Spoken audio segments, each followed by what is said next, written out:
जय Hind all of you.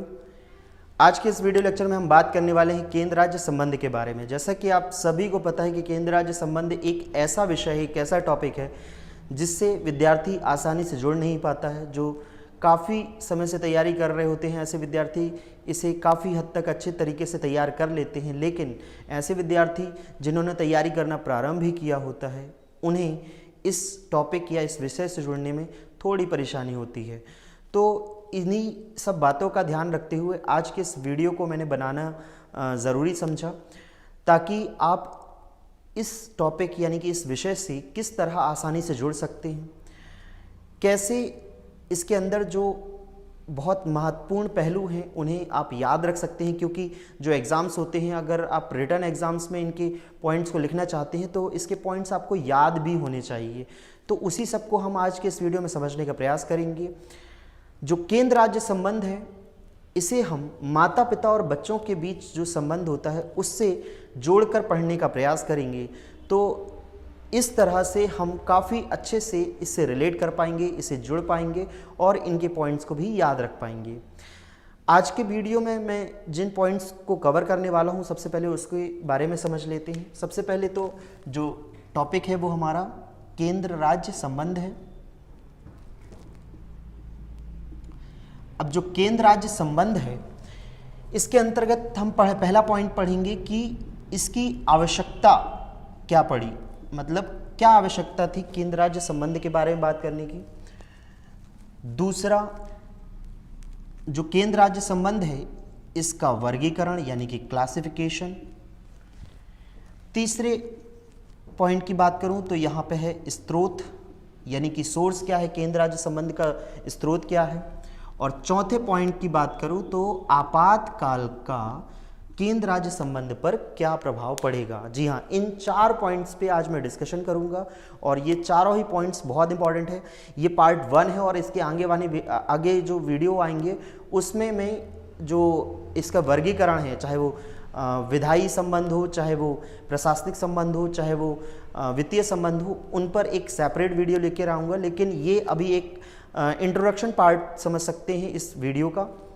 तो आप देखिए यहाँ पर आवश्यकता क्या है, वर्गीकरण केंद्र राज्य संबंध का और स्रोत, और आपातकाल के समय केंद्र राज्य संबंध पर क्या प्रभाव पड़ेगा। लेकिन सबसे पहला पॉइंट जो मैं आपसे डिस्कस करने वाला हूँ वो है वर्गीकरण। जी हाँ, वर्गीकरण को पहले मैं डिस्कस करूँगा, उसके पीछे एक कारण है। देखिए, किसी जो विषय है उसकी आवश्यकता के बारे में तब आपको ज़्यादा अच्छे से समझ में आएगा जब उसके बारे में आप जानते होंगे। तो वर्गीकरण के तहत जो क्लासिफिकेशन मैं करूँगा केंद्र राज्य संबंध का, तो उसके तहत आप काफ़ी अच्छे तरीके से इससे जुड़ पाएंगे। और फिर जब मैं इसकी आवश्यकता के बारे में बात करूँगा तो आप काफ़ी अच्छे तरीके से इसे समझ भी पाएंगे। तो पहले मैं बात करने वाला हूँ वर्गीकरण के बारे में, फिर मैं बात करूँगा इसकी आवश्यकता के बारे में, और फिर उसके बाद इसके स्रोत और आपातकाल। तो वर्गीकरण की अगर मैं बात करूं तो केंद्र राज्य संबंधों को 3 जो संबंध है उनमें वर्गीकृत किया गया है। सबसे पहला संबंध जो है विधायी संबंध, जिसे हम इंग्लिश में लेजिस्लेटिव रिलेशंस भी कहते हैं। दूसरा है हमारा एडमिनिस्ट्रेटिव रिलेशन यानी कि प्रशासनिक संबंध।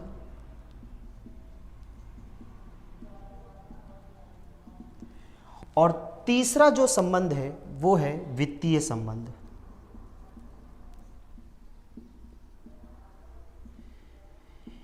ये जो 3 तरह के संबंध हैं ये केंद्र राज्य संबंध के वर्गीकरण में आते हैं, क्लासिफिकेशन में आते हैं। विधायी संबंध, प्रशासनिक संबंध और वित्तीय संबंध, इनको हम जोड़ने का प्रयास करेंगे और समझने का प्रयास करेंगे माता पिता और बच्चों के संबंध से। वो कैसे, वो समझिए। सबसे पहले मैं यहाँ पे बात करूँगा विधायी संबंध के बारे में यानी कि लेजिस्लेटिव रिलेशंस के बारे में।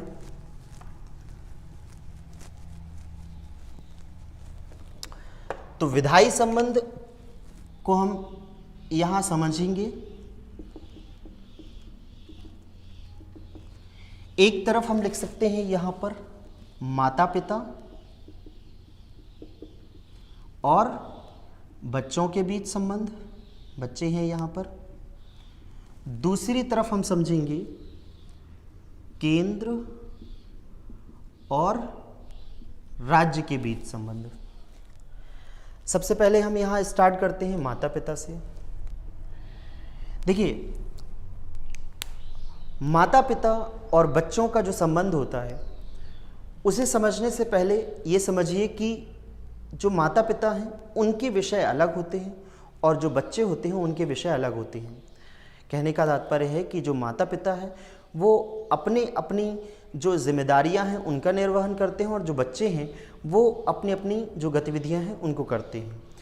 अब जो माता पिता की जिम्मेदारी है, सबसे पहले तो ये कह सकते हैं आप कि वो सबसे पहले ये देखेंगे कि अगर उन्हें एक अच्छा जीवन जीना है तो उनकी आय कैसे आएगी, यानी कि उनके पास मुद्रा कैसे आएगी। दूसरा, जब मुद्रा आएगी तो किस बैंक में वो रखेंगे, किस बैंक में रखेंगे, किस बच्चे के नाम से कितनी एफडी बनवाएंगे। भविष्य में यदि कोई ऐसी स्थिति उत्पन्न होती है कि इन्हें पैसे की बहुत ज़रूरत है तो वो उसके लिए कौन से खाते का उपयोग करेंगे, ये सारी चीज़ें वो बैंक में कर सकते हैं। तीसरा चीज़ यहाँ पर अपने घर में संचार के लिए वो किस माध्यम का उपयोग करते हैं, चाहे वो मोबाइल हो जाए, चाहे वो टेलीफोन हो जाए। इसके अलावा जो अपने परिवार की सुरक्षा है ये भी माता पिता की जिम्मेदारी है। तो यहाँ पर वो अपने बच्चों का या खुद का बीमा कराते हैं, किस कंपनी से कराते हैं। तो ये सारे जो विषय हैं आप देखेंगे कि ये सारे विषय माता पिता के हैं।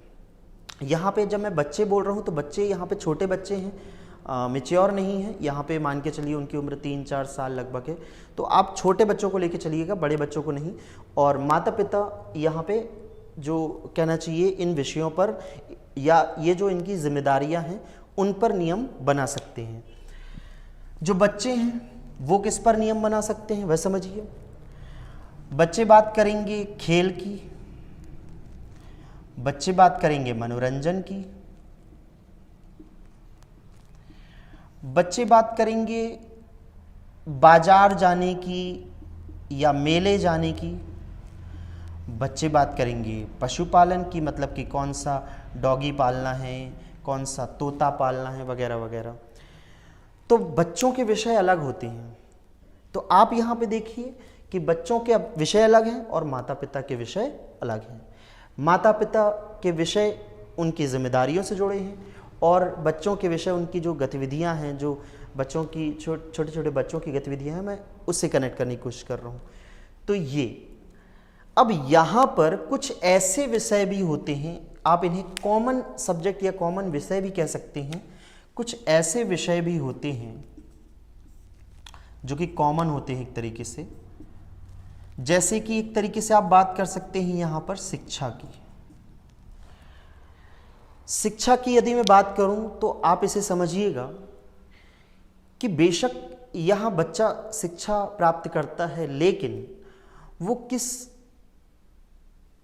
स्ट्रीम में जाए, कौन सा विषय पढ़े, 10वीं के बाद उसे कौन सा विषय लेना चाहिए, वो किस फील्ड में अपने आप को आगे बढ़ा सकता है, इन सभी जो चीज़ों पर डिसीज़न या निर्णय लेने के लिए उनकी सहायता करते हैं, उन्हें गाइडेंस प्रोवाइड करते हैं, वो कौन होते हैं? वो होते हैं माता पिता। तो एक तरीके से जो शिक्षा देखा जाए ये माता पिता से भी जुड़ा हुआ है और बच्चों से भी।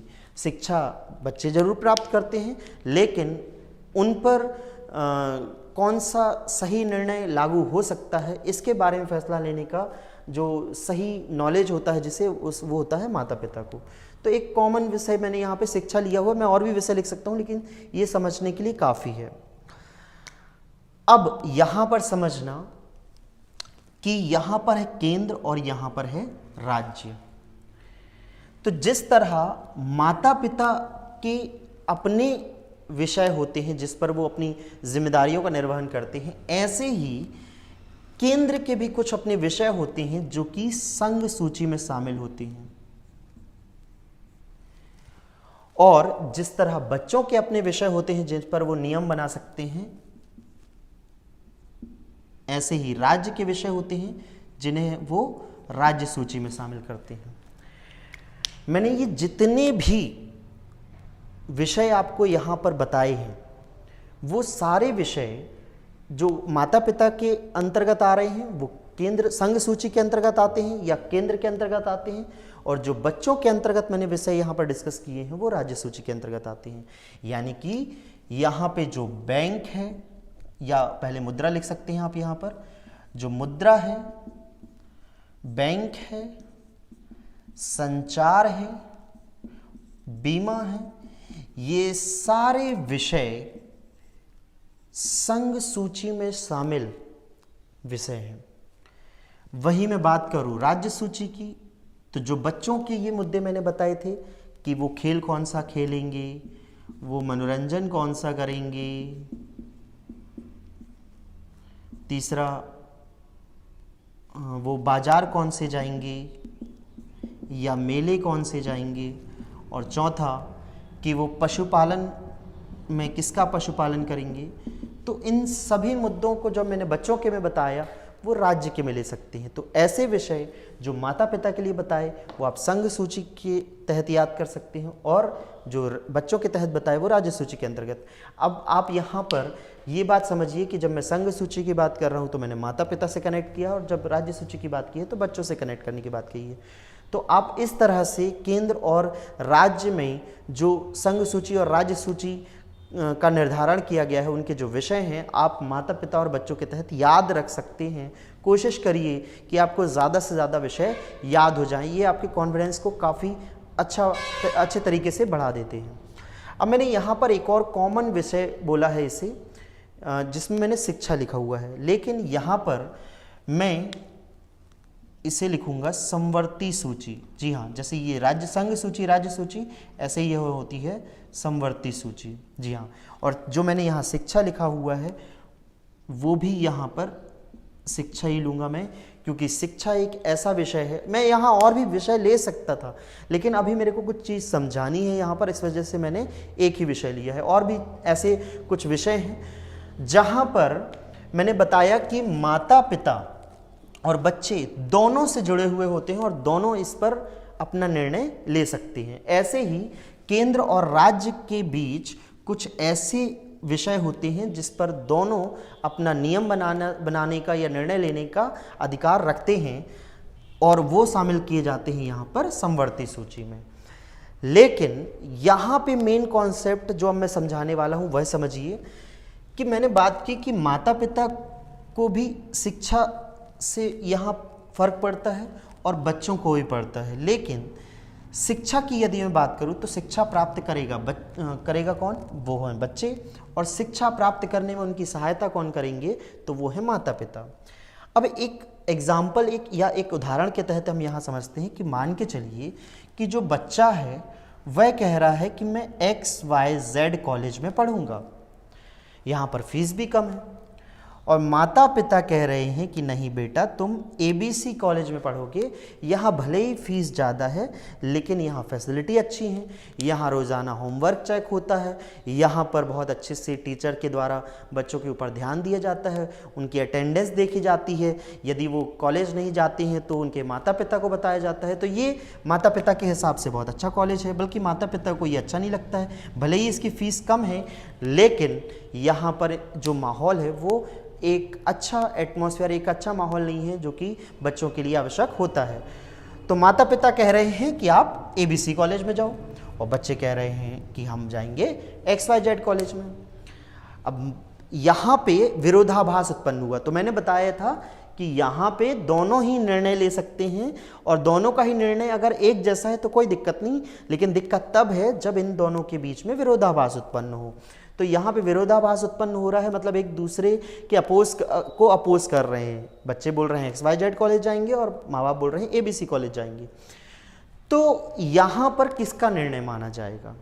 अब यहाँ पर समझना कि माता पिता ने कहा कि ठीक है बेटा आप XYZ कॉलेज जाना चाहते हो जाओ, लेकिन इसके बाद आप अपने खर्चे का निर्वहन खुद करना, आप अपने डिसीजन खुद लेना, और यहाँ पर यदि ABC जाओगे तो फिर हम सोच सकते हैं कि काफ़ी अच्छी सुविधाएं आपको प्रदान करें। अब बच्चा परेशान, बच्चा बोलता है कि चलो ठीक है कम से कम पढ़ना पड़ेगा लेकिन सुविधाएं तो मिलेंगी, और वो मान लेता है कि हम कहाँ पर चले जाएंगे? ABC college. तो यहाँ पर यदि आप देखेंगे तो किसका निर्णय माना गया? माता पिता का। जी हाँ, तो जो कॉमन सब्जेक्ट होते हैं, कॉमन विषय होते हैं, तो इस पर माता पिता और बच्चे दोनों निर्णय ले सकते हैं, लेकिन यदि इनमें विरोधाभास उत्पन्न हो रहा है तो मैंने बताया किसका विषय किसका माना गया है? माता पिता। प्रैक्टिकल लाइफ में इसे मत लेके आइएगा, बच्चा जिद पड़ जाता है, लेकिन मैं यहाँ पे सिर्फ बात कर रहा हूँ कि जो अच्छे बच्चे हैं, जो अच्छे बच्चे अपने माता पिता का कहना मानते हैं, वो किस कॉलेज में चले जाएंगे? ABC में। ठीक है, अब यहाँ पे ये बात समझिए कि ये जो कॉमन सब्जेक्ट है, कॉमन विषय, मैंने यहाँ समवर्ती सूची में बताया।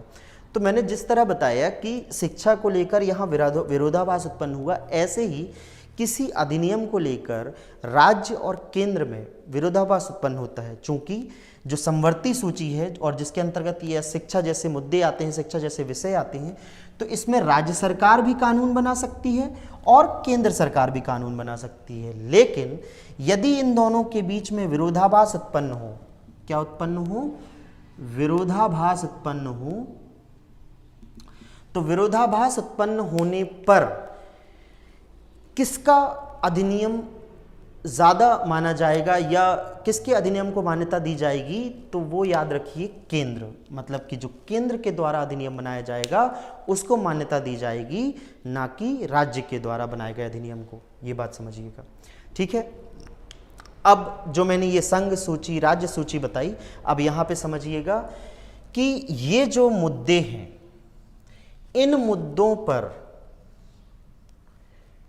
मुद्दों पर नियम बनाने की शक्ति किसके पास होगी? माता पिता के पास।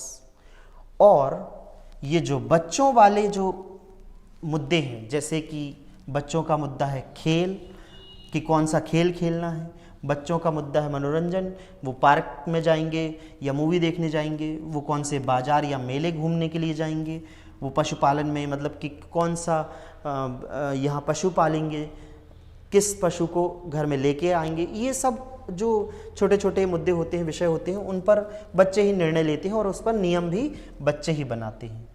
तो यहाँ पे याद रखिए कि जब माता पिता अपने से जुड़े विषय पर नियम बनाते हैं तो वो उनके द्वारा बनाए जाते हैं, मतलब कि माता पिता के द्वारा, और जो बच्चे होते हैं वो अपने विषय पर खुद नियम बनाते हैं। इसी तरह जो संघ सूची होती है, इस पर नियम बनाने की शक्ति जो होती है वो केंद्र सरकार के पास होती है।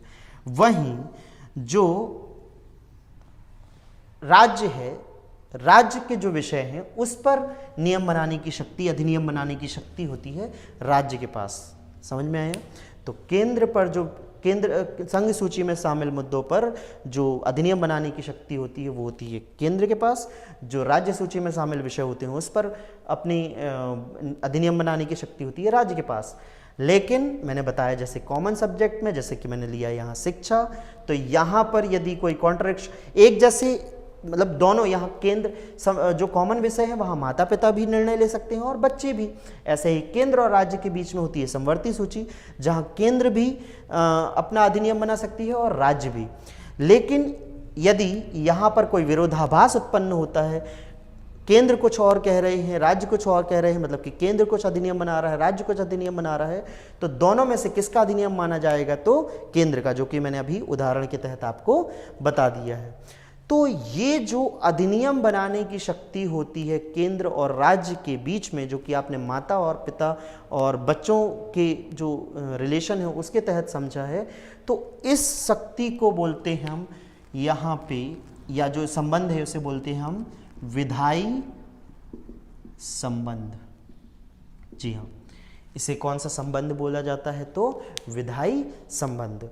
ये हमारे संविधान के भाग 11 में अनुच्छेद 245 से लेके 255 तक डिस्कस किए गए हैं, यानी कि उनकी चर्चा की गई है। किस अनुच्छेद से किस अनुच्छेद तक? तो 245 से लेकर 255 तक। सो होपफुली ये जो संबंध है वो समझ में आ गए होंगे। फिर से एक बार समझिए, एक छोटा सा रिकॉल है कि ऐसे मुद्दे जो माता पिता के पास होते हैं उस पर नियम सिर्फ वही बना सकते हैं, कोई और नहीं। जैसे कि मुद्रा है, उनकी आय कहाँ से होगी, वो किस बैंक में जमा करेंगे, संचार के लिए किस चीज़ का उपयोग करेंगे, बीमा के लिए किस कंपनी से बीमा लेंगे, किस किस का कौन सा बीमा लेंगे, ये सारे विषय माता पिता के हैं। इस पर निर्णय कौन ले सकता है? माता पिता। ऐसे ही केंद्र की संघ सूची में भी ये शामिल मुद्दे हैं, मुद्रा, बैंक, संचार, बीमा, तो ये सारे मुद्दे जो संघ सूची हैं में हैं, उस पर अधिनियम बनाने की शक्ति केंद्र सरकार के पास है। इसी तरह यदि मैं बात करूं कि जो बच्चे हैं, बच्चे मतलब कि राज्य, तो बच्चों के पास जो विषय हैं अपने की खेल कौन सा खेलेंगे, यहाँ खेल में जो मैं राज्य के साथ डिस्कस करूँगा तो वहाँ पे जो गैम्बलिंग होती है यानी कि जो जुआ होता है या सट्टा होता है, ये सब राज्य के अंतर्गत जो राज्य सूची है उसमें शामिल ये विषय हैं। तो जो खेल है, मनोरंजन है, बाजार एवं मेले, पशुपालन, ये सारे जो विषय हैं इस पर नियम बनाने की शक्ति बच्चों को है। तो इसी से आप समझ सकते हैं कि जो राज्य सूची में ये विषय शामिल है, खेल, मनोरंजन, बाजार, मेले, पशुपालन, तो इस पर नियम बनाने की शक्ति, अधिनियम बनाने की शक्ति राज्य के पास है। अब जो कॉमन विषय होते हैं माता पिता और बच्चों के बीच में, जैसे कि शिक्षा हो गया, यहाँ आप विवाह भी ले सकते हो, जो राज्य सूची में एक और विषय शामिल है विवाह, और भी कई सारे विषय आप उठा सकते हो, मैं यहाँ पे सिर्फ समझाने की वजह से ले रहा हूँ इसको। तो जो शिक्षा है, जहाँ माता पिता और बच्चे दोनों निर्णय ले सकते हैं, दोनों के निर्णय एक समान है तो कोई दिक्कत नहीं है।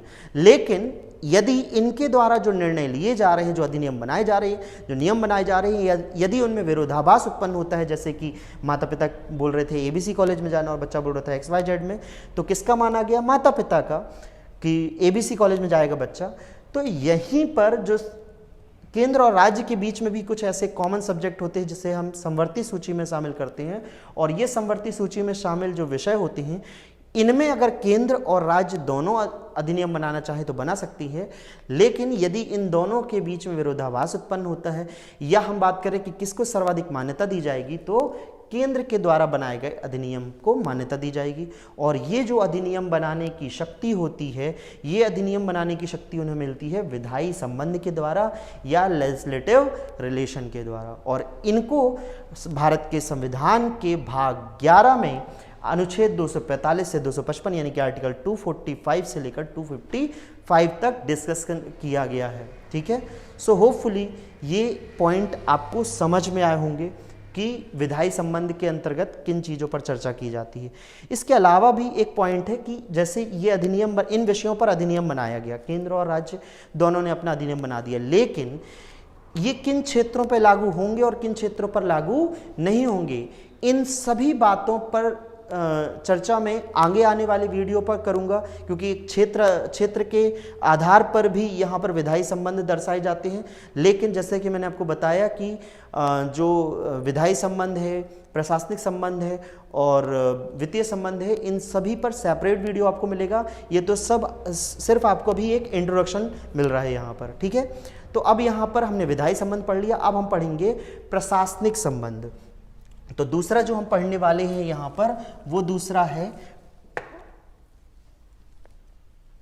प्रशासनिक संबंध। जी हां, यानी कि एडमिनिस्ट्रेटिव रिलेशन। तो प्रशासनिक संबंध की यदि मैं बात करूं, तो अभी आपने देखा कि माता पिता के कुछ अपने खुद के यहां पे विषय हैं कि मुद्रा, बैंक, संचार और बीमा। आय कहां से होगी, मतलब मुद्रा कहां से आएगी, वो किस जगह पे किस बैंक में जमा करेंगे, संचार के लिए मोबाइल या टेलीफोन किसका उपयोग करेंगे, या बीमा कराएंगे तो किस कंपनी से और किसका कितना बीमा कराएंगे, तो ये उनके विषय हैं। तो उन पर नियम सिर्फ वही बना सकते हैं। लेकिन अगर वो नियम बना सकते हैं और इस पर खुद ही निर्णय ले सकते हैं, तो आप खुद सोच के देखिए कि माता पिता आय कर रहे हैं तो उस पर प्रशासन करने का अधिकार भी किसका होगा, कि कितना पैसा कहाँ खर्च हो रहा है, कितना पैसा बचा के रखना है, ये सारे निर्णय कौन ले रहे होंगे? माता पिता। मतलब कि इन सारे मुद्दों पर नियम बनाने की शक्ति माता पिता के पास है, तो उस पर प्रशासन करने की भी, उस पर अमल करने की भी जरूरत किसको है? माता पिता को। जी हाँ, तो जब भी माता पिता यहाँ कोई नियम बनाएंगे तो उस पर खुद ही प्रशासन करेंगे। अब जैसे बच्चे हैं, बच्चों ने बोला हम खेल खेलेंगे, लेकिन कौन सा खेल खेलेंगे, तो माता पिता नहीं बताएंगे। खेल बच्चे खुद ही निर्धारित करेंगे कि वो कौन सा खेल खेल रहे हैं, तो बच्चों के द्वारा निर्धारण किया जाएगा। मनोरंजन के लिए वो मूवी हॉल जाएंगे या पार्क जाएंगे, ये वो निर्धारित करेंगे। बाजार या मेले घूमने के लिए जाएंगे तो वहाँ से क्या खरीदेंगे, ये बच्चे ही निर्धारण करेंगे, यहाँ माता पिता नहीं निर्धारित करेंगे। पशुपालन के लिए कौन सा पशु पालेंगे, ये भी बच्चे निर्धारित करेंगे। तो ऐसे ये जो विषय हैं इस पर जब नियम बना सकते हैं बच्चे कि हम बाजार जाएंगे, मेले जाएंगे घूमने, पशुपालन करेंगे या कोई भी चीज़, तो उसके आगे जो भी उन्होंने निर्णय लिया है उस पर प्रशासन करने का अधिकार भी किसको होगा, बच्चों को। तो नियम भी बच्चे बनाएंगे और नियमों पर प्रशासन भी कौन करेंगे, बच्चे करेंगे। सो होपफुली ये भी समझ में आ गया होगा कि माता पिता कोई नियम बनाते हैं तो उस पर प्रशासन कौन करता है, बच्चे। और प्रशासन कौन करते हैं, माता पिता। और बच्चे कोई नियम बनाते हैं तो उस पर प्रशासन कौन करते हैं, बच्चे। इसी तरह जो केंद्र की संघ सूची में शामिल विषय हैं, केंद्र की संघ सूची में जो शामिल विषय हैं उस पर, जैसे कि मुद्रा हो गया, बैंक हो गया, संचार हो गया, बीमा, तो इस पर अधिनियम बनाने की शक्ति केंद्र को है। और अगर अधिनियम बनाने की शक्ति केंद्र को है तो आप ये भी समझिए कि इन सभी पर प्रशासन करने का अधिकार, समझिएगा, प्रशासन करने का अधिकार, एडमिनिस्ट्रेशन करने का अधिकार भी किसका होगा, तो केंद्र का होगा। सो होपफुली ये समझ में आया होगा। अब हम बात कर लेते हैं कि जैसे बच्चे अपने जो भी विषय हैं उस पर नियम बनाते हैं और प्रशासन करते हैं, इसी तरह राज्य भी खेल, मनोरंजन, बाजार, मेले, पशुपालन, इन सभी विषयों पर खुद ही क्या बना सकते हैं, अधिनियम। और इसी पर अधिनियम बनाकर उस पर क्या करेंगे, प्रशासन करेंगे। सो होपफुली ये भी समझ में आ गया होगा। तो आप इस तरह समझ चुके होंगे कि माता पिता जो विषयों पर, जिन विषयों पर नियम बनाते हैं उस पर वो स्वयं प्रशासन करते हैं, और बच्चे जिन विषयों पर नियम बनाते हैं वो उस पर खुद ही प्रशासन करते हैं। इसी तरह केंद्र जो संघ सूची में शामिल विषय हैं उस पर अधिनियम स्वयं बनाते हैं और उस पर प्रशासन केंद्र ही करती है। और राज्य जो राज्य सूची में स्थित विषय हैं उस पर नियम खुद बनाते हैं और प्रशासन भी स्वयं करते हैं। अब बात आती है, ये तो आसान लगा होगा आपको, लेकिन इसके बाद आती है कि कॉमन सब्जेक्ट के तहत यहाँ माता पिता और बच्चों के बीच में जो शिक्षा के बारे में बात हुई थी, तो वहाँ पर प्रशासन कौन करेगा, माता पिता करेंगे या बच्चे करेंगे। अब आप सोचिए और इसका आंसर भी लिख सकते हैं आप अपने पास, लिखने के बाद चेक करिएगा कि मैंने क्या बताया। तो यहाँ पर आप समझिए कि इसको फिर वही उदाहरण के तहत बताता हूँ कि शिक्षा के तहत यदि मैं बात करूँ तो माता पिता बोलते हैं कि ABC कॉलेज में जाओ और बच्चा बोल रहा था XYZ कॉलेज में जाओ। माता पिता की बात ज़्यादा मानी गई और बच्चे XYZ कॉलेज में नहीं गए, कहाँ गए, ABC। तो केंद्र और राज्य के द्वारा, केंद्र और राज्य में अगर ये हो जाए या यहाँ पे माता पिता को ही लेते हैं, माता पिता और बच्चों में यहाँ पे निर्णय किसका माना जाएगा, तो हमने ले लिया था माता पिता का। लेकिन आप एक बात सोचिए कि इस कॉलेज में जा कौन रहा है, बच्चे। इस कॉलेज में कौन जा रहा है, बच्चे। यहाँ अटेंडेंस कौन दे रहा है, बच्चे। यहाँ का होमवर्क कौन कर रहा है, बच्चे। यहाँ पे कोई भी एक्टिविटी होगी तो उसके लिए कौन यहाँ पे रिस्पॉन्सिबल होगा, कौन यहाँ पर जिम्मेदार होगा, तो बच्चे। तो मेरे कहने का मतलब ये है कि निर्णय यदि लिया जाता है, नियम कोई बनाया जाता है तो वो तो माता पिता बना लेते हैं, लेकिन उस पर प्रशासन करने का अधिकार किसका होता है, बच्चों का। जी हाँ। तो इसी तरह समझिए कि जैसे समवर्ती सूची में कोई विषय होता है तो यदि दोनों यहाँ पे अधिनियम बना रहे हैं और दोनों अनुकूल हैं तो कोई दिक्कत नहीं, लेकिन अगर इनके बीच में विरोधाभास उत्पन्न होता है इस तरह से, तो नियम और अधिनियम तो माना जाएगा केंद्र का, लेकिन उस पर प्रशासन का जो अधिकार होता है ये राज्य का होता है। जिस तरह यहाँ पर बच्चे का अधिकार था वहीं यहाँ पर राज्य का अधिकार है। मतलब कि केंद्र शिक्षा को लेकर, इस विषय को लेकर, या विवाह, यहाँ पे समवर्ती सूची में विवाह भी आता है, तो इसको लेकर कोई अधिनियम बना देती है तो उस अधिनियम को यदि केंद्र बनाती है और राज्य बनाती है तो केंद्र का माना जाएगा, लेकिन यहाँ पर जो प्रशासन करने का अधिकार होगा वो किसका होगा, राज्य का होगा। सो होपफुली ये भी समझ में आ गया होगा कि समवर्ती सूची के अंतर्गत शिक्षा जैसे मुद्दे या जो विषय होते हैं समवर्ती सूची के अंतर्गत, तो इस पर नियम बनाने की शक्ति किसकी मानी जाएगी, केंद्र की। और जो इस पे प्रशासन करने का, ये नियम को आप अधिनियम भी लिख सकते हो, तो अधिनियम बनाने की शक्ति किसकी होगी, केंद्र की, और प्रशासन करने का जो अधिकार होगा वो किसका होगा, राज्य का। सो होपफुली ये कॉन्सेप्ट आपको समझ में आ गया होगा। तो ये जो आप संबंध देख रहे थे प्रशासन का, इस संबंध को बोलते हैं हम प्रशासनिक संबंध। कौन सा संबंध बोलते हैं हम यहाँ पर? प्रशासनिक संबंध। और ये प्रशासनिक संबंध भारत के संविधान में भाग 11 में अनुच्छेद 256 से लेकर 263 256 टू 263 तक डिस्कस किए गए हैं। सो होपफुली ये आपको समझ में आया होगा। 256 से 263 यानी कि 256 से लेकर 263 जो अनुच्छेद है वहाँ पर प्रशासनिक संबंधों के बारे में चर्चा की गई है। और ये किस भाग के अंतर्गत आता है? भाग 11। तो विधायी संबंध और प्रशासनिक संबंध दोनों भाग 11 के अंतर्गत आते हैं। ये चीज़ें आपकी समझ में आगे होंगी। अब हम बात करते हैं यहाँ पर वित्तीय संबंध के बारे में। अब वित्तीय संबंध के लिए इन सारे विषयों का पढ़ना कोई आवश्यक है नहीं। वित्तीय संबंध की यदि मैं बात करूं तो क्या आपने कभी ऐसा कहीं पर देखा है कि माता पिता और बच्चों के बीच में ये निर्धारित हो कि कितना पैसा बटेगा? कि माता पिता की सैलरी आई तो 1 लाख सैलरी है तो 60,000 माता पिता का, 40,000 बच्चों का। ऐसा कभी होता है क्या? नहीं। या कोई ऐसा होता है 50-50 होगा, 50-50%, 50% माता का, 50% माता पिता का, 50% बच्चों का। ऐसा कुछ भी नहीं होता है। तो जैसे ही आप यहाँ पे ये समझिए कि जब माता पिता और बच्चों के बीच जो वित्तीय हस्तांतरण है,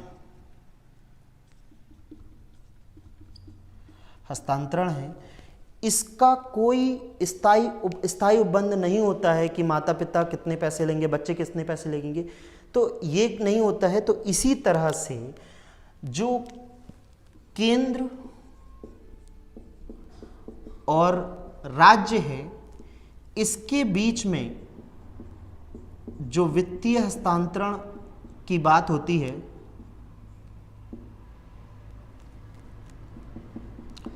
वित्तीय हस्तांतरण की जो बात होती है, तो इसमें भी कहीं पर भी ये निश्चित नहीं होता है कि कितना पैसा केंद्र के पास, कितना पैसा राज्य के पास, ये कोई निश्चित नहीं होता है। लेकिन जिस तरह माता पिता इस बात का ख्याल रखते हैं कि आगे भविष्य में बच्चों को कितने पैसे की ज़रूरत पड़ेगी, उनके कॉलेज में कितना पैसा यहाँ पे आवश्यक होगा, कितना पैसा उनके लिए निवेश किया जाए, इन सभी बातों का ख्याल रखते हैं और पहले से उसके लिए इसका इंतजाम करते हैं। इसी तरह केंद्र और राज्य के बीच में जो राजस्व वितरण होता है,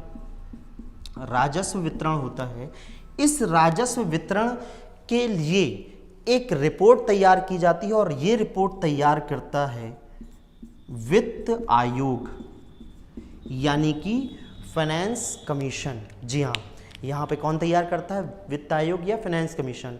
और इसे राष्ट्रपति जी के द्वारा स्थापित किया जाता है। हर 5 साल में ये अपनी रिपोर्ट यहाँ पर प्रदान करते हैं। तो यहाँ पे याद रखिए कि ये जो आप संबंध देख रहे हैं कि केंद्र और राज्य के बीच में जो वित्तीय हस्तांतरण है, इसके लिए कोई स्थायी उपबंध है नहीं, लेकिन केंद्र और राज्य के बीच में जो राजस्व का वितरण होगा उसकी परिकल्पना को लेकर चलें तो यहाँ एक वित्त आयोग होगा जो इसको लेकर अपनी रिपोर्ट प्रस्तुत करेगा कि कितना राजस्व वितरण केंद्र और राज्य के बीच में किया जाना चाहिए। और इसकी स्थापना कौन करते हैं? राष्ट्रपति। और आप इसे भी माता पिता और बच्चों के बीच में यहाँ रिलेशन के थ्रू समझ सकते हैं कि माता पिता और बच्चों के बीच कितने पैसों का लेन देन होगा या कितने पैसे किसके पास जाएंगे, ऐसा कोई निर्धारण नहीं होता है। लेकिन माता पिता, यहाँ पे फिर वही देखिए कि माता पिता इस बात को आधार बनाते हुए कि भविष्य में बच्चों को इस पैसे की ज़रूरत हो सकती है या किन क्षेत्रों में ज़रूरत हो सकती है, और इसके लिए वो खुद एनालिसिस करते हैं और जो राजस्व वितरण के लिए अपने पास पैसे बचा के रखते हैं या पैसों को बच्चों में बांटने का भी काम करते हैं। वैसे ही केंद्र में, अब केंद्र में यहाँ पर राष्ट्रपति ले लीजिए, क्योंकि केंद्र में हमने माता पिता को पढ़ा हुआ है, तो माता पिता की जगह केंद्र को अगर हम लेंगे तो ये सही नहीं होगा वित्त आयोग के लिए। लेकिन केंद्र भी इस तरह से या कहना चाहिए वित्त आयोग इस तरह से इस बात का निर्धारण करता है कि जो राजस्व वितरण होगा केंद्र और राज्य के बीच में तो किस तरह से होगा, और इसके लिए वो अपनी रिपोर्ट प्रस्तुत करता है। लेकिन उसकी स्थापना की अगर मैं बात करूं तो वो किसके द्वारा स्थापित किया जाता है, तो हमारे देश के प्रथम नागरिक यानी कि राष्ट्रपति जी के द्वारा। तो ये संबंध जो होता है, इस संबंध को हम बोलते हैं वित्तीय संबंध। जी हाँ, क्या बोलते हैं इसको हम? वित्तीय संबंध। और ये हमारे संविधान के भाग 12 में पार्ट 12 में अनुच्छेद 264 यानी कि 264 से लेकर 293 यानी कि 293 तक, जी हाँ, अनुच्छेद 264 से लेकर 293 यानी कि आर्टिकल 264 टू 293 के बीच में डिस्कस किया गया है। सो होपफुली जो केंद्र और राज्य के बीच में प्रशासनिक संबंध विधायी संबंध है, प्रशासनिक संबंध है और वित्तीय संबंध है, इसके बारे में एक छोटा सा जो ये इंट्रो दिया है मैंने, वो आपको समझ में आया होगा। इस पर मैं अलग अलग सेपरेट वीडियो बनाने वाला हूँ, तो उस पर मैं काफ़ी अच्छे से इस पर डिस्कशन करूँगा। लेकिन अब जो मैं यहाँ पे बात करने वाला हूँ कि इस सब की आवश्यकता क्यों पड़ी, ये जो संबंध हैं इसे लाने की आवश्यकता पड़ी क्यों, क्या ज़रूरत थी कि केंद्र राज्य संबंध को लेकर बात की जाए। अब अगर केंद्र राज्य संबंध को आप ध्यान देंगे तो केंद्र राज्य संबंध भारत के संविधान में उल्लेखित है। तो भारत के संविधान में उल्लेखित है मतलब कि संविधान सभा के द्वारा इस पर विचार किया गया होगा। तो उस समय ऐसी परिकल्पना क्यों की गई कि केंद्र राज्य संबंध को भारत के संविधान में शामिल किया जाए। तो एक बात गौर कीजिए कि भारत का जब संविधान बना तो भारत का संविधान बनने से पहले ही भारत और पाकिस्तान अलग अलग हो चुके थे, मतलब भारत का विभाजन हो चुका था। और भारत का विभाजन देखा जाए तो यहाँ धार्मिक कारणों को आधार बनाते हुए और अधिकारों, ऐसा उनके द्वारा कहा जाता है कि उनके अधिकारों का हनन होने के कारण एक अलग देश की परिकल्पना हुई। तो संविधान सभा को बहुत अच्छे से पता था कि यदि हम किसी को भी यहाँ पर नाराज करेंगे या किसी भी क्षेत्र में असमानता फैली तो भारत से अलग होने का खतरा पैदा हो सकता है। तो क्यों ना इन सभी विषयों पे एक विचार किया जाए और जो क्षेत्र हैं, जो समाज है, जो कहना चाहिए शासन व्यवस्था है, उस सब को मिलाकर एक ऐसी व्यवस्था तैयार की जाए जिससे किसी के अधिकारों का हनन ना हो और यहाँ पे जो केंद्र के द्वारा शासन किया जाएगा वो भी एक सशक्त शासन हो। तो इन सब चीज़ों को आधार बनाते हुए यहाँ पे उनके द्वारा केंद्र राज्य संबंध की स्थापना की गई। अब उस समय परिस्थिति भी ऐसी थी। परिस्थिति कैसी थी कि जब संविधान बन रहा था तो उस समय बोला गया था कि एक अखिल भारतीय संघ बनाया जाएगा। भारत क्या है? एक अखिल भारतीय संघ। तो जब अखिल भारतीय संघ बनाने की बात हुई भारत को, तो भारत में देसी रियासतें और ब्रिटिश भारतीय प्रांत दोनों शामिल हो रहे थे। तो अब आप समझिए कि देसी रियासतें और ब्रिटिश भारतीय प्रांत दोनों में प्रशासन अलग अलग हो रहा था। काफ़ी सारे क्षेत्रों में जो सामाजिक संरचना है वो भी अलग अलग थी। तो ये जो सामाजिक संरचना अलग थी, राजनीतिक संरचना अलग थी, इन सब में कोई जो कहना चाहिए असंतुलन की स्थिति उत्पन्न ना हो, इस बात को लक्षित करते हुए यहाँ पे केंद्र राज्य संबंध को आधार बनाया गया। अब इनके जो कारण हैं उनको मैं एक एक पॉइंट करके आपको समझा देता हूँ कि क्यों केंद्र राज्य संबंध की आवश्यकता पड़ी। तो सबसे पहला जो यहाँ पे कह सकते हो आप, सामाजिक संरचना। सामाजिक संरचना कैसे? आप अगर देखेंगे तो विश्व में बहुत ही कम ऐसे देश होंगे जहां काफ़ी सारे धर्म हों। इवन आप देखें तो भारत की अगर बात करेंगे तो भारत विश्व में शायद एक ऐसा देश है जहां पर विभिन्न जाति, विभिन्न धर्म, विभिन्न क्षेत्र और विभिन्न भाषा के लोग एक साथ निवास करते हैं और काफ़ी अच्छी तरह निवास करते हैं। तो ये डाइवर्सिटी या ये जो कहना चाहिए विभिन्नता है, ये विभिन्नता भारत जैसे देश में थी और यहाँ पर ये समाज इन विषयों पर बटे हुए थे। तो आगे चलकर ये भारत की जो एकता है या जो अखंडता है उसको प्रभावित ना करे, तो इसके लिए उनके जो कहना चाहिए एक तरीके से नियम है या जो उनके अधिकार हैं उनका हनन ना हो और उनकी शक्तियों का भी हनन ना हो, तो उनको भी उनकी शक्तियां प्रदान की जाए। तो ये जो सामाजिक संरचना थी जिसमें आप धर्म की बात कर सकते हैं, जाति की बात कर सकते हैं, या भाषा की बात कर सकते हैं, या क्षेत्रवाद की बात कर सकते हैं, तो ये सब जो सामाजिक संरचना थी इसको आधार बनाते हुए भी केंद्र राज्य संबंध के बारे में बात की गई और केंद्र राज्य संबंध के तहत शक्तियों का विभाजन किया गया। दूसरा जो आप यहां पॉइंट ले सकते हैं वो है राजनीतिक संरचना।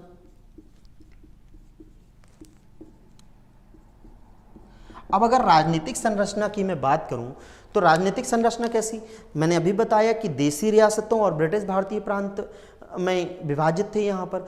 तो अगर आप देशी रियासतों की बात करेंगे तो देशी रियासतों में शासन व्यवस्था अलग थी और ब्रिटिश भारतीय प्रांत में अलग थी, और ये सभी एक ही देश में एक अखिल भारतीय संघ में शामिल होने वाले थे, तो इनके भी अधिकारों का हनन ना हो इस बात का भी ख्याल रखा गया।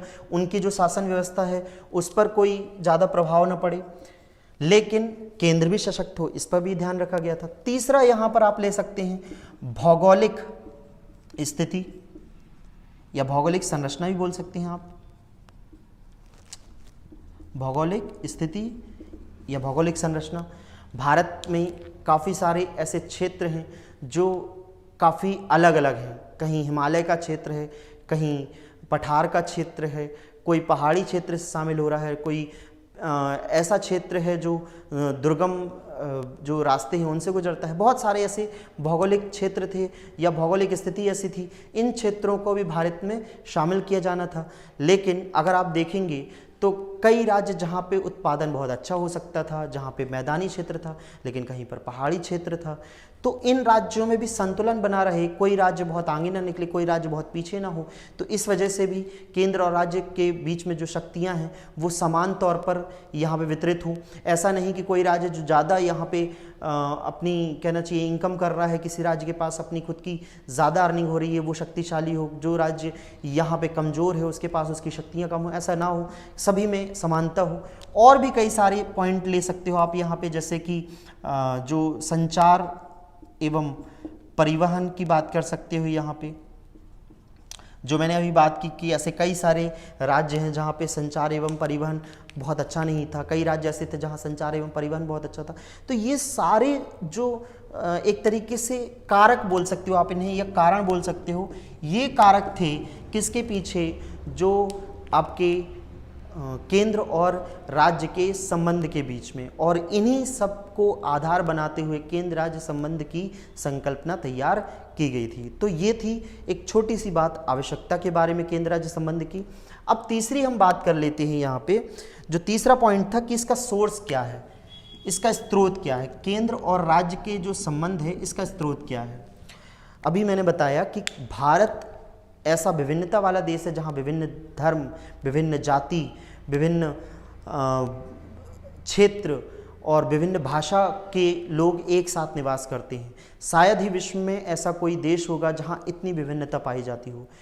तो जब भारत अपना संविधान बना रहा था, भारत की संविधान सभा इस पर काम कर रही थी, तब यहाँ पर ऐसे देश कम होने से उन देशों के संविधान में भी इसके बारे में कोई एक ऐसी परिकल्पना की नहीं की गई थी कि इनके बारे में कौन कौन से नियम बनाना या कौन कौन से प्रावधान करना उचित होगा जिसकी वजह से समानता बनी रहे।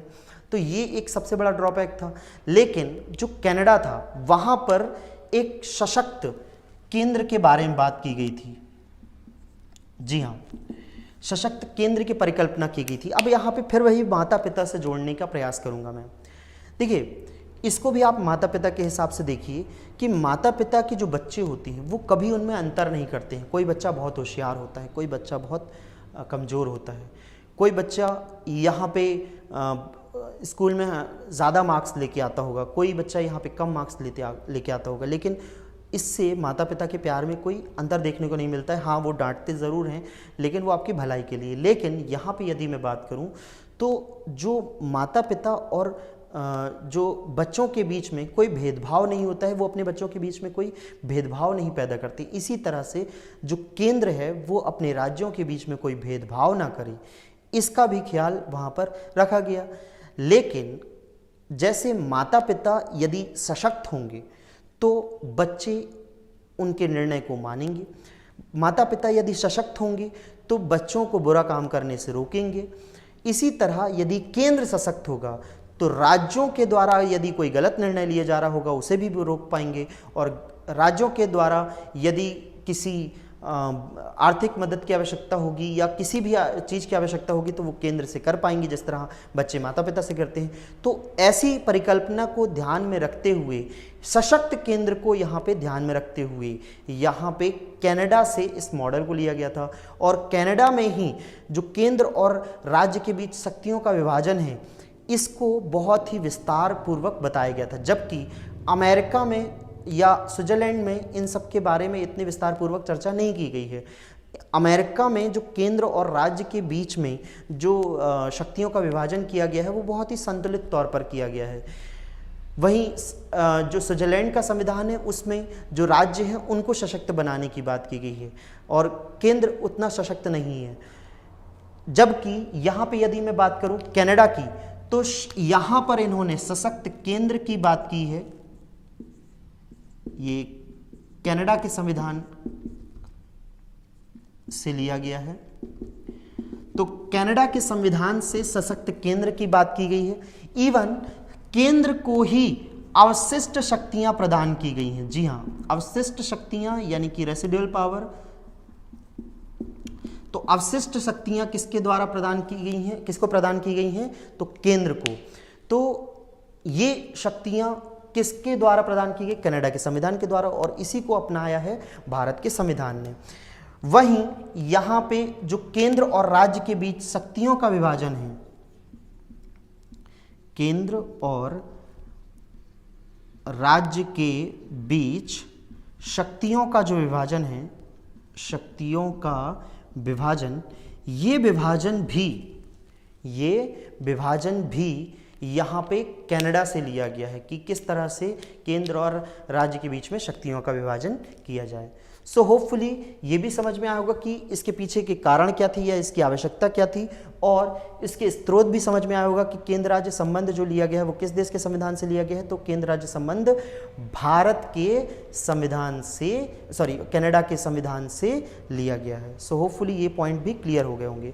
अब यहाँ बात करते हैं कि आपातकाल के समय, जो तीसरा यहाँ पॉइंट है, आपातकाल के समय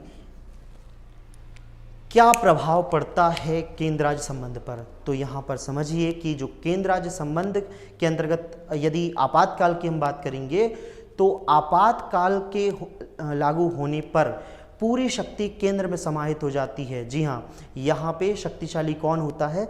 केंद्र होता है। आप इसको फिर वही माता पिता से जोड़कर देखिए कि जब घर में कोई मुसीबत आती है तो उस समय निर्णय लेता है कौन? यहाँ पे लेते हैं माता पिता। तो इसी तरह आपातकाल के समय निर्णय लेने का, उस पर अधिनियम बनाने का, उस पर कार्यवाही करने का अधिकार का एकमात्र अधिकार केंद्र को है। और आपातकाल के समय यदि केंद्र राज्य संबंध के बारे में आपसे बात की जाए तो आप बताइएगा कि यहाँ पे पूरे अधिकार किसके पास चले जाते हैं? केंद्र के पास।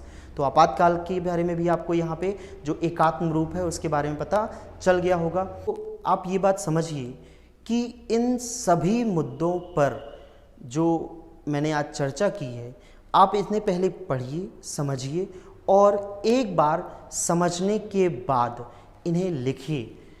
जब आप इन्हें बिना देखे लिखेंगे तब आप काफ़ी अच्छे तरीके से समझ पाएंगे कि कितना आपको याद है और कितना नहीं है। और काफ़ी हद तक आपको याद हो चुका होगा जो मैंने माता पिता और बच्चों के बीच में रिलेशन है उसके तहत जो केंद्र राज्य संबंध के बीच में जो रिलेट करने का प्रयास किया है, होपफुली आपको समझ में आया होगा। इसको आप जारी रखिए। इसके आगे आने वाले वीडियो में भी मैं इसी तरह के प्रयास करता रहूँगा कि आपको ज़्यादा से ज़्यादा चीज़ें रिलेट करके याद रखने में आपकी सहायता कर सकूं। यदि आपको इसमें कोई भी परेशानी होती है तो आप मुझसे जुड़ सकते हैं, और जुड़ने के लिए जो सोशल मीडिया प्लेटफॉर्म की लिंक है आपको डिस्क्रिप्शन बॉक्स में मिल जाएंगी।